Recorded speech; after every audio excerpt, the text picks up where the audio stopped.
Duty నుంచి వచ్చి రాగానే ఒక్క అరగంటలో రెడీ అయ్యి ఉండండి, చిన్న బర్త్డే పార్టీ ఉంది వెళ్దాము అనేసి అంటే రెడీ అయిపోయి స్టార్ట్ అయిపోయాము. బర్త్డే పార్టీ వచ్చి మా వారి వాళ్ళ యూనిట్ లో ఒక పర్సన్ వల్ల బాబు ఫస్ట్ బర్త్డే అన్నమాట. బిల్డింగ్స్ మధ్యలో గ్రౌండ్ ఇక్కడ చేశారనమాట బర్త్డే పార్టీ. ఇవి వచ్చి నేవీ క్వార్టర్స్. అలానే నేవీ వాళ్ళు ఉంటారనేసి అనుకోకండి, అందరూ ఉంటారు, ఈవెన్ సివిలియన్స్ తో సహా. వెళ్ళేసరికి అయితే ఇంకా బర్త్డే పార్టీ స్టార్ట్ అవ్వలేదు. మా వాడితో ఆడుకునే బాబు మామూలు అల్లరి కాదు, మావాడే అల్లరి అనుకుంటే వాడు ఇంకా అల్లరి చేస్తున్నాడు. మా వాడిని అసలు వదిలిపెట్టట్లేదు. అందరూ డిపార్ట్మెంట్ వాళ్ళే కదా, అందరికి మాలాంటి బొడ్డోళ్ళే చిన్నపిల్లలు వచ్చిన కొద్దిసేపటికి అయితే బర్త్డే స్టార్ట్ చేశారనమాట. దాంతో పాటు భోజనాలు కూడా స్టార్ట్ చేశారు. భోజనాలు అయితే చాలా బాగున్నాయి. వెజ్ వాళ్ళకి వెజ్, నాన్ వెజ్ వాళ్ళకి నాన్ వెజ్ అయితే పెట్టారు. నా కూతురు ఇప్పుడిప్పుడు అలవాటు అవుతుంది బయట వాళ్ళతో ఆడుకోవడానికి.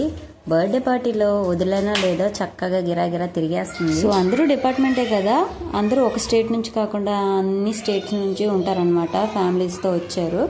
సో బర్త్డే పార్టీ మొత్తం కలకలలాడుతూ ఉంది. బర్త్డే పార్టీ వచ్చి మన తెలుగు వాళ్ళదే కాబట్టి తెలుగు వాళ్ళే ఎక్కువ ఉన్నారు. సో లేట్ చేయకుండా భోజనాలు చేసేసి బర్త్డే బాయ్ దగ్గర ఒక ఫోటో తీసుకొని ఇంటికైతే స్టార్ట్ అయిపోయింది. మేము ఇంటికి వెళ్ళేసరికి 10:30 అయిపోయింది.